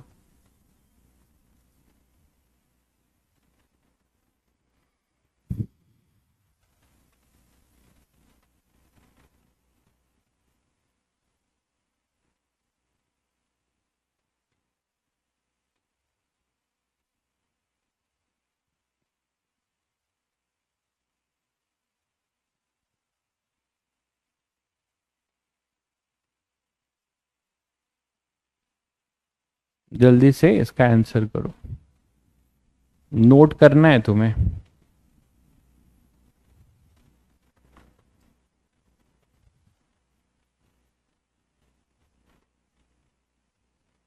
नोट कर लो भाई।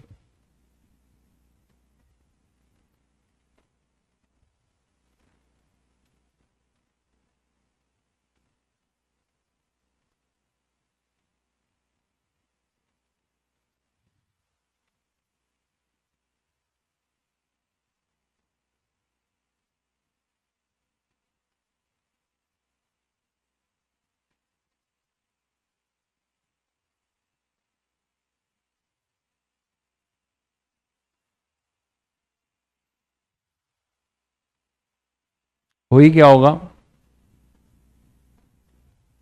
देखिए फॉर्मूला का स्टेप और एक बार बता देते हैं। जब भी R1 क्रॉस R2 दिया है तो आप इसको R1 क्रॉस R2 लिख दीजिए, ठीक है, इक्वल टू एक पैरेलल लाइन खींच दीजिए और ये यूनिट वेक्टर्स लिख दीजिए, आई कैप, जे कैप और के कैप। और हमेशा ध्यान रखिए कि आई कैप के लिए प्लस होगा, जे कैप के लिए माइनस होगा और के कैप के लिए प्लस होगा, ठीक है। अब आप क्या करेंगे, R1 क्रॉस R2 बोला है तो आप R1 है ना, देख रहे हैं आप ये R1, तो R1 का I का कोफिशिएंट I के नीचे लिख दीजिए, R1 का J का कोफिशिएंट J के नीचे लिखिए और R1 का K का कोफिशिएंट K के नीचे लिखिए। वो आपने लिख दिया अगर R1 क्रॉस R2 है तो। अगर R2 क्रॉस R1 है तो आप पहले R2 के कोफिशिएंट्स लिखेंगे, उसके बाद यहां A2 B2 और C2 कर दिया, इसी तरह R2 के कोफिशिएंट। अब इसको हम मैथ्स की भाषा में डिटर्मिनेंट कहते हैं। तो इस डिटर्मिनेंट को ब्रेक करने का तरीका मैंने ये सिखाया कि आप यहाँ पे I है उसके साथ आपने प्लस असाइन किया था तो प्लस लीजिए और फिर ऐसे पैरेलल लाइन खींच दीजिए और जो कोफिशिएंट आप लिख रहे हैं उसके नीचे जो एलिमेंट है उसको गायब करके बाकी एलिमेंट्स लिख दीजिए। आपने लिख दिया, I के नीचे जो है A1 A2 था इसको गायब किया, बचा जो B1 B2 C1 C2 इसको लिख दिया। ठीक उसी तरीके से J के साथ है माइनस और फिर आपने J के नीचे जो एलिमेंट है उसको गायब किया और लिखा A1 A2 C1 C2, ये देखिए। उसी तरीके से K के नीचे जो एलिमेंट है C1 C2 उसको गायब किया आपने और बाकी जो बचे हुए एलिमेंट है उसको लिख दिया, ये देखिए। फिर आपने क्या किया, इनको क्रॉस रूल क्रॉस मल्टीप्लीकेशन कर दिया।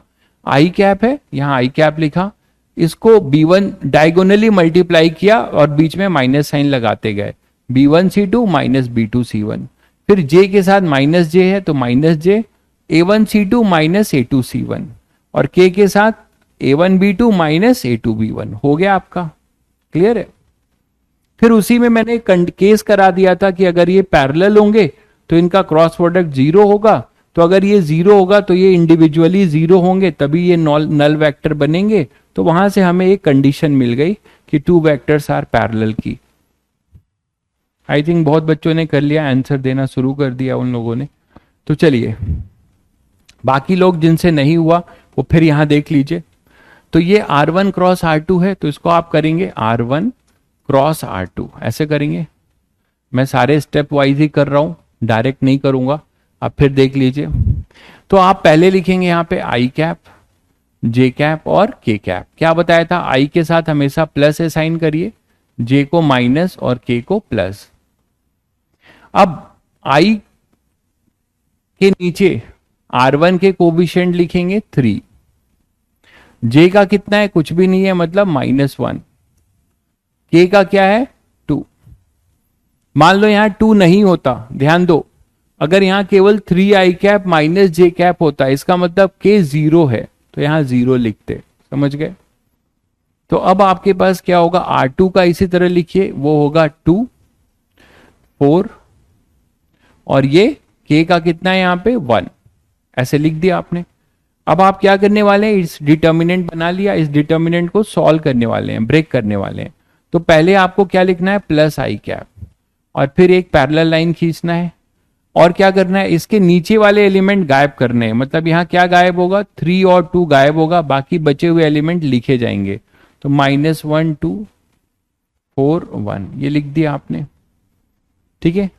उसके बाद क्या होगा, जे के साथ है माइनस के साथ है, देखिए जे माइनस के साथ है तो माइनस जे लिखेंगे और फिर ऐसे पैरेलल लाइन, और इसके नीचे वाले एलिमेंट गायब होंगे, जे के नीचे वाले एलिमेंट गायब होंगे, बाकी बचे हुए एलिमेंट यहां पर आप उसे लिख देंगे।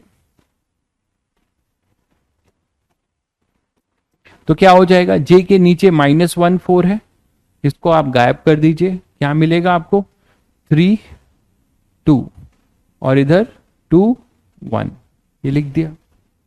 ठीक उसी तरीके आपके पास क्या हो जाएगा, प्लस के कैप, और इसके पैरेलल लाइन खींच दिया, और के के नीचे वाले जो एलिमेंट है उनको आप गायब कर दीजिए, क्या मिलेगा आपको 3 2 -1 और 4। यहां तक सभी को क्लियर हुआ? ठीक है, अब आपको लास्ट स्टेप क्या बताया है, इनको ऐसे क्रॉस मल्टीप्लाई कर दीजिए। पहले ये दोनों क्रॉस मल्टीप्लाई करिए, तो 1 इंटू -1, 1 इंटू -1 क्या हो जाएगा भाई, -1, और फिर बीच में माइनस साइन, 4 इंटू 2 8, फिर माइनस जे कैप, फिर इसको मल्टीप्लाई करिए 3 को 1 से, तो 3 इंटू 1 3, फिर -2 इंटू 2 4। ठीक है, उसके बाद प्लस के कैप, 4 इंटू 3 12, फिर यहां तुम्हें ध्यान देना है, ये माइनस, और फिर 2 इंटू -1 -2, तो यहां एक -2 ऐसे आएगा, यहां गलती हो जाती है बहुतों से। ये क्लियर है सभी को? तो आपको फाइनली इस डिटर्मिनेंट का क्या मिलता है, -9i कैप, और यहां हो जाएगा प्लस जे कैप, और यहां हो जाएगा +14 की कैप। चेक करिए आप लोग अपना आंसर।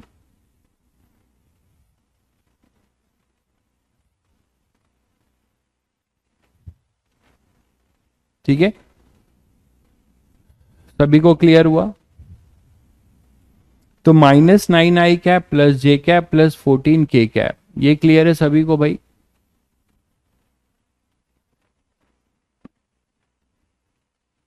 देखिए 3 वेक्टर्स आपसे नहीं पूछे जाएंगे, आप डरिए मत भाई संचित, कि 3 वेक्टर्स का आपको जो है डिटर्मिनेंट नहीं पूछा जाएगा, आप टेंशन मत लीजिए।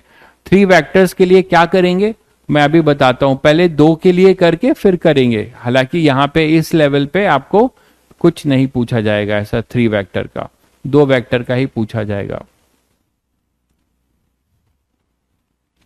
तो अब अगर आपसे मॉडुलस पूछेगा तो इसका मॉड ले लेंगे, है ना, मतलब mod of R1 cross R2 अगर आपसे पूछे, mod of R1 cross R2 आपसे पूछे, तो आप क्या करने वाले हो यार,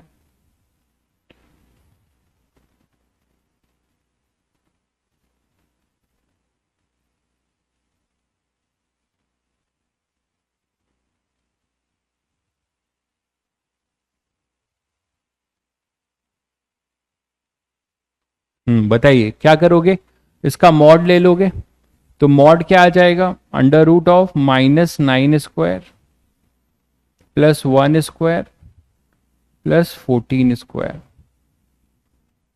ये आ जाएगा 81 +1 +196, यही आएगा ना भाई।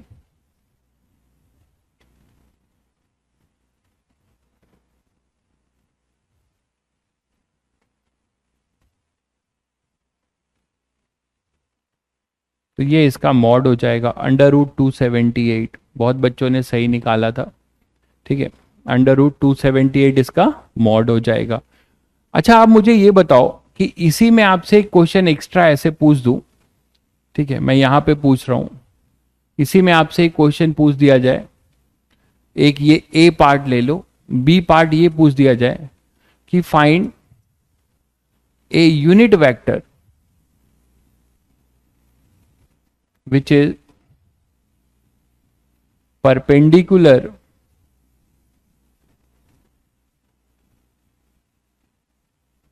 to both the vector, to R1 and R2, which is perpendicular to R1 and R2। क्या करोगे, आपको बताना है कि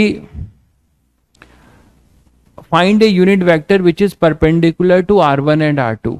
ठीक है, आपको एक ऐसा यूनिट वेक्टर बताना है जो कि R1 और R2 के परपेंडिकुलर हो, तो आप लोगों को अभी क्रॉस प्रोडक्ट की डिफिनेशन बताई थी मैंने, बताओ क्या बताई थी कि R1 और R2 के जो ये जो क्रॉस प्रोडक्ट करते हो इससे जो वेक्टर आता है, वेक्टर की डायरेक्शन एन कैप है ना, तो एन कैप की जो डायरेक्शन है that N cap is perpendicular to the plane containing R1 and R2, मानते हो? That N cap is perpendicular to the plane containing R1 and R2। तो अभी तुमने जो R1 क्रॉस R2 निकाला यार, ये वेक्टर आया, तो ये कैसा वेक्टर है? दिस वेक्टर क्या होगा? ऑलवेज इज ऑलवेज परपेंडिकुलर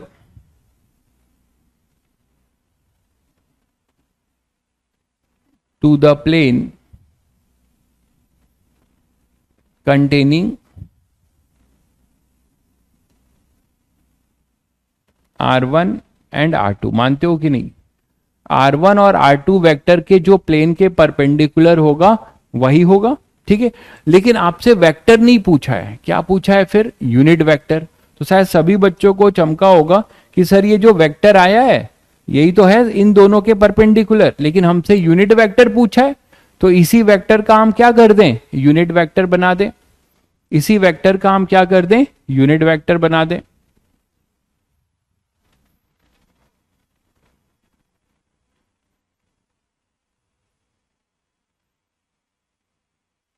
एक सेकेंड, आप लोगों का कमेंट विजिबल नहीं हो रहा है, स्क्रीन ऑफ हो गया है, जस्ट 2 मिनट दीजिए।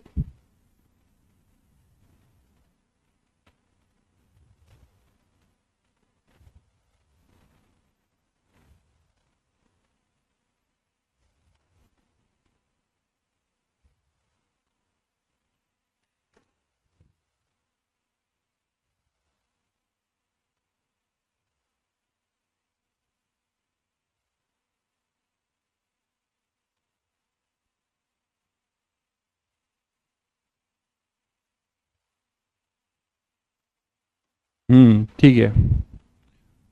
तो आप सभी बच्चों को ये समझ में आ गया कि हमारे पास जो है find a unit vector which is perpendicular to R1 vector and R2 vector. तो आप सीधे सीधे यूनिट वेक्टर बोला है, तो हमें पता है कि भाई जो हमारा वेक्टर है ये, इसी का हम क्या कर लें? यूनिट वेक्टर बना दें। तो क्या हो जाएगा? यूनिट वेक्टर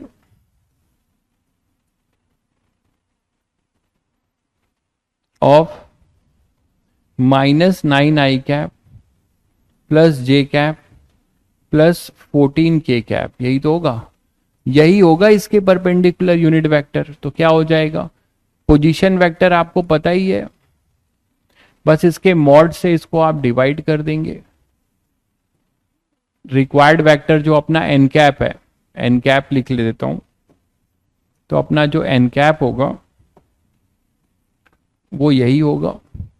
तो एन कैप जो होगा वो हो जाएगा अंडर रूट, अभी आपने इसका मॉड भी निकाला था 278। तो ये यूनिट वेक्टर होगा जो R1 और R2 दोनों के परपेंडिकुलर होगा, मानते हो? तो तुम लोग देख लेना कि आपसे क्या पूछा है।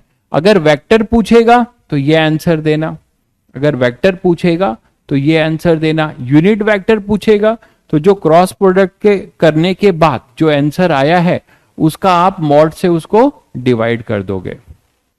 क्लियर है सभी बच्चों को? अरे पी लेंगे, पानी भी पी लेंगे, धन्यवाद। तुम्हारे घर आके पिएंगे भाई, टेंशन ना लो। लामिस थ्योरम का एप्लीकेशन जब हम लोग अभी जस्ट इसके बाद 1-2 क्वेश्चंस में इक्विलिब्रियम वाले में करेंगे, टेंशन, तो लामिस थ्योरम को आपका एप्लीकेशन मिलेगा, ठीक है भाई? घर बुलाना तब बढ़िया चाय पानी करेंगे, बट तभी आएंगे जब सिलेक्शन के बाद बुलाओगे, तभी आएंगे जब सिलेक्शन के बाद बुलाओगे, ठीक है? चलिए, तो अब दूसरा देखिए, जो सबसे इंपॉर्टेंट चीज है कि ये क्रॉस प्रोडक्ट हमें क्या बताता है। ये क्रॉस प्रोडक्ट हमें क्या बताता है उस पर बात करते हैं। जैसे मैंने तुम लोगों को कहा था कि what is the geometrical meaning of dot product. तो geometrical meaning of dot product हमने पढ़ा था कि it is projection of one vector along another vector, ठीक है? It is the projection of one vector along another vector. ठीक उसी तरीके से what is the geometrical meaning of, देखिए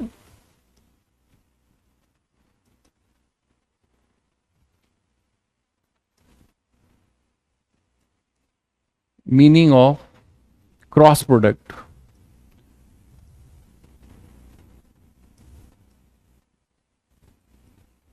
तो basically geometrical meaning of not cross product, magnitude of cross product है। तो geometrical meaning of cross product, तो geometrical meaning of cross product क्या है, ये हमें क्या बताता है वो देखिए। मान लीजिए हमारे पास दो वेक्टर थे, ये जो तुमने बनाया था, है ना, ध्यान दीजिएगा, जिसका आप क्रॉस लेने जा रहे हो। मान लो ए और बी दो वेक्टर हैं जिनका आप क्रॉस लेने जा रहे हो, ठीक। ये अपना है ओ ए और ये ओ बी। तो एक वेक्टर है अपना ओ बी वेक्टर, एक है ओ ए वेक्टर। और ओ ए वेक्टर का जो मैग्नीट्यूड है वो मैंने लिया हुआ है ए के बराबर, ओ बी का जो मैग्नीट्यूड है वो लिया हुआ है बी के बराबर। तो इसकी जो लेंथ लिखूंगा तो मैं यहाँ पे केवल ए लिखूंगा। मतलब क्या हुआ कि मैं ओ ए लाइन की लंबाई लिख रहा हूं, कितने मीटर है, सेंटीमीटर है, और यहां बी लिख दिया। तो ओ ए वेक्टर का मैग्नीट्यूड ए है, ओ बी वेक्टर का मैग्नीट्यूड बी है, और इनके बीच का एंगल है थीटा। सुनो ध्यान से, अब आपको दो वेक्टर मिल गए। अब आप इन दो वेक्टर जो है इसको एडजेसेंट साइड ऑफ ए पैरेललेलोग्राम मानते हुए एक पैरेललेलोग्राम कंस्ट्रक्ट कर ही सकते हो, है ना। आप एक पैरेललेलोग्राम कंस्ट्रक्ट कर ही सकते हो इसको एडजेसेंट साइड मानते हुए। तो पैरेलल मतलब opposite sides are equal and parallel. तो मैंने एक ओबी के पैरेलल और उतनी ही लंबी एक लाइन खींच दी, और एक मैंने खींच दी ओ ए के पैरेलल और उतनी ही लंबी। बोलो। तो अब अपने पास आ गया, ये है अपना कुछ सी, ठीक है। तो ये पैरेललेलोग्राम बन गया। अब इस पैरेललेलोग्राम में ध्यान दो, मैं ए से बी वाले को ज्वाइन कर रहा हूं, ए से बी वाले को क्या कर रहा हूं, ज्वाइन कर रहा हूं, इसको एक कंस्ट्रक्शन कर रहा हूं। ए से बी को ज्वाइन कर दिया, ठीक। तो ए से बी को ज्वाइन कर दिया और यहां पर ए से बी पे एक परपेंडिकुलर भी ड्रॉप कर दिया।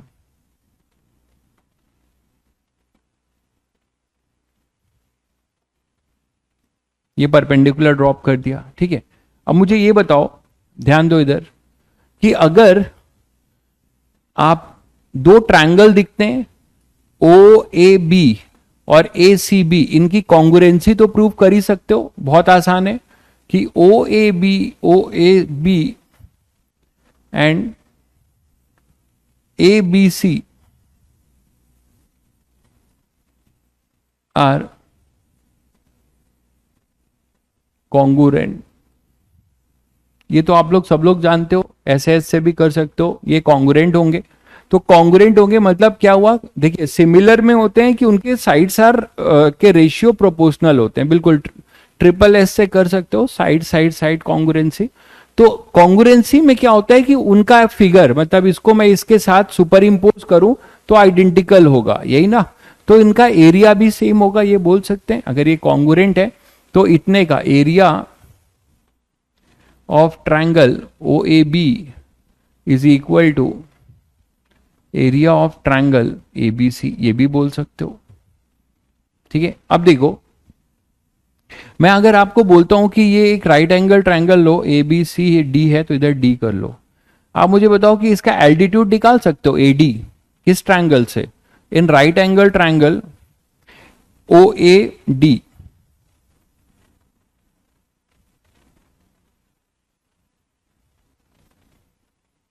ओ ए डी, इस right angle triangle O A D दिख रहा है आप सभी बच्चों को, ये अपना ओ ए डी है, ये थीटा है, ये ए है, और ये अपना ए डी है,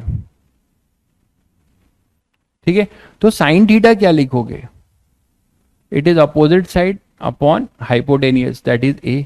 तो ए डी कितना आएगा यार, ए साइन थीटा, मानते हो कि नहीं, ए डी आएगा ए साइन थीटा। तो मैं इस पूरे बड़े ट्रायंगल का, ओ ए बी ट्रायंगल का एरिया लिखने जा रहा हूं अब, area of triangle O A B, area of triangle O A B. बताओ क्या होगा, area of triangle O A B क्या होगा बताओ? ये हो जाएगा हाफ बेस मतलब ओ बी इंटू हाइट, और हाइट कितना है अपना एडी। और ओबी का मैग्नीट्यूड, ये ओबी वेक्टर था, इसका मैग्नीट्यूड हमें पता है कितना है बी। एडी अभी आपने निकाला वो कितना है ए साइन थीटा। क्या चमका तुम लोगों को? अरे कुछ चमका? क्या चमका इसको देखकर? क्या चमका? ए बी साइन थीटा, इससे क्या चमका तुम लोगों को कि सर चलिए ये ट्रायंगल और ये ट्रायंगल, तो एरिया ऑफ पैरेललोग्राम क्या हुआ?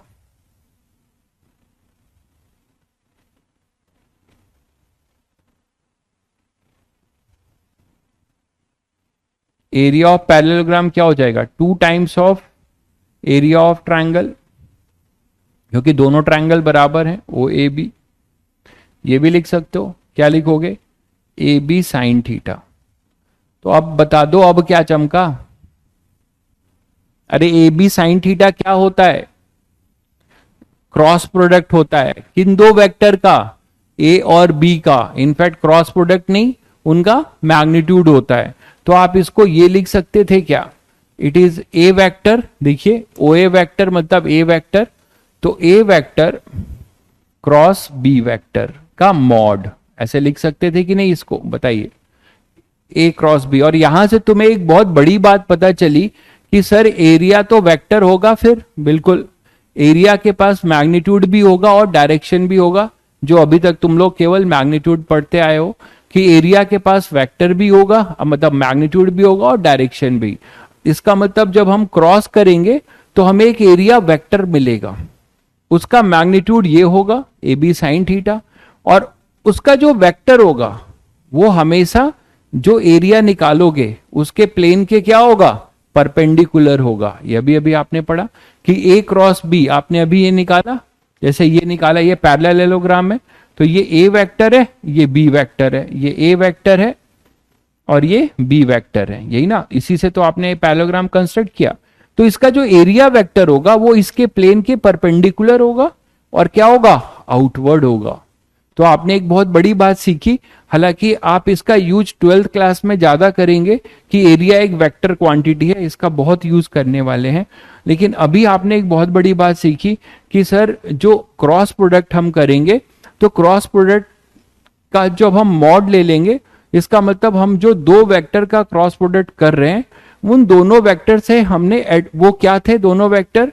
दे are just like a adjacent side of a parallelogram.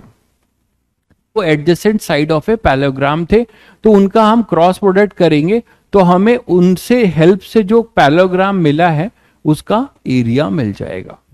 तो कभी भी आपको ऐसा क्वेश्चन बोला जाए कि find the area of a parallelogram if their adjacent side are, फिर वेक्टर दिया जाएगा, तो सीधे सीधे उसका क्रॉस प्रोडक्ट करोगे तो उससे एक वेक्टर आएगा, फिर उसका क्या ले लोगे? मॉड। तो उसका जब मॉड ले लोगे तो आपको उस पैरेललोग्राम का एरिया मिलेगा। कभी आपसे रेक्टेंगल का एरिया पूछा जाए तो आप क्या कर दोगे? फिर हाफ ऑफ, देखिए ये वाला, ये आप ऐसे लिख सकते थे, ऐसे लिख सकते थे। तो half of A cross B करोगे तो एरिया ऑफ ट्रायंगल मिल जाएगा, और ए क्रॉस बी करोगे तो आपको क्या मिल जाएगा? उसका बताओ, पैरेललोग्राम का एरिया। क्लियर है सभी बच्चों को? तो एक क्वेश्चन आप लोगों को देता हूं, अभी जल्दी से निपटा दीजिए, ये हटाओ।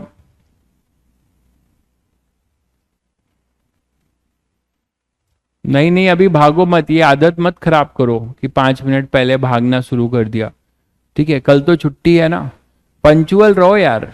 ठीक है बेटा, अपने अंदर एक डिसिप्लिन बहुत मेंटेन करो। मैं ये नहीं कह रहा हूं कि आप डिसिप्लिन मेंटेन करने का मतलब ये है कि चेहरे पे 12 बजा के घूमते रहो, सीरियस होके घूमते रहो, ना हंसो ना बोलो ना खेलो, ऐसा नहीं बोल रहा हूं। ऐसे लोग जो पढ़ाई करते हैं कि मतलब मैं पढ़ाई करने के नाम पे घर में किसी से बोल नहीं रहा हूं, दिन भर अकेले कमरे में किताब लेके घूम रहा हूं, भाई मुझे मेरा जो अपना अनुभव है, मैंने कभी वैसे पढ़ाई नहीं की, तो मेरा मानना है कि बहुत मुश्किल होता है कि वैसे में पढ़ाई। सब कुछ करिए, इनफैक्ट ऑब्वियसली अब आपको मतलब मैक्सिमम टाइम पढ़ाई में जाना है, बट यस आप अपने बॉडी अपने माइंड को रिलैक्स भी करने के लिए कुछ ना कुछ अपना स्पेस रखिए, ठीक है। भागो भागो नहीं, ठीक है, भागो मत, भागोगे तो पछताओगे। तो यहां पर एक क्वेश्चन करते जाइए, find the area of a parallelogram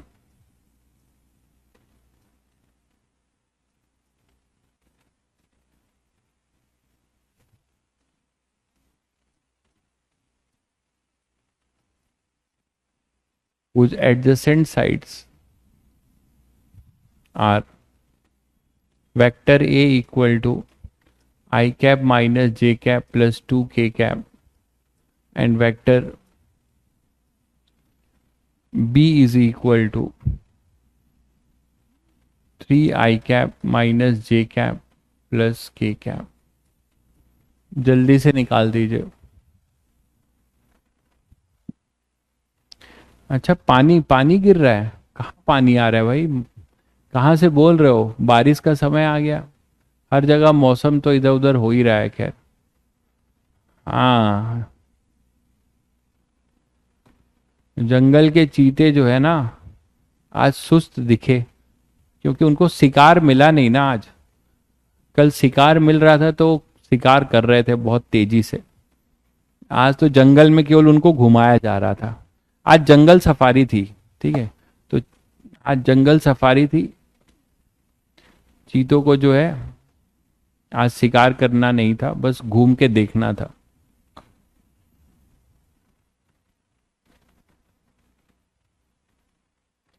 अच्छा, कोटा में बर्फ पड़ रहा है, क्या बात है, क्या बात है। तो बहुत बच्चे यहाँ पे कोटा से भी हैं क्या? बहुत बच्चे कोटा से भी पढ़ रहे हैं क्या? मोस्टली तो मुझे लगा था बाहर के बच्चे, कोटा के बच्चे भी हैं क्या? गोंदिया महाराष्ट्र। लखनऊ से कौन है यार? एक मिनट, लखनऊ से कौन है, नाम नहीं दिख रहा है। तैयब जी लखनऊ से हो, अच्छा जी, मिलो यार फिर मुझसे तो, हैं? जमशेदपुर, बागपत, बहुत बढ़िया। सब वही तो मैं कह रहा हूँ, हर जगह के बच्चे हैं। संजना अबू धाबी से, क्या बात है। तो वहाँ कितने का टाइम लैग होगा भाई? अबू धाबी में टाइम लैग कितना चल रहा होगा? 2 घंटे का चल रहा होगा शायद। अभी आपके यहाँ क्या बज रहा होगा? आई थिंक 3:30 बज रहा होगा। मैं सही गेस कर पा रहा हूँ क्या?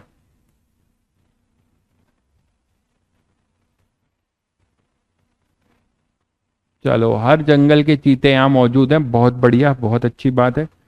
चलो फिर बच्चा लोग मिलते हैं फिर। संडे एंजॉय करो, बट एंजॉय के साथ साथ पुराना काम निपटाने का है और पुराना थ्योरी रिवाइज करने का है। वेपन्स आपको दे दिया है, वेपन्स अपने जो है लोड कर लीजिए। अब आगे के चैप्टर्स में हम ये वेपन्स चलाएंगे, ठीक है भाइयों? चलो मिलते हैं, ठीक है, ट्यूसडे को। और आपको 2 दिन का टाइम है, ये ध्यान रहे, तो इसमें बढ़िया से जो है ये सारी चीजें निपटा दो जो भी आपका छूटा है, ठीक है, अच्छे से यूज करना है इसको, और फिर घूमो फिरो, खुश रहो। चलो।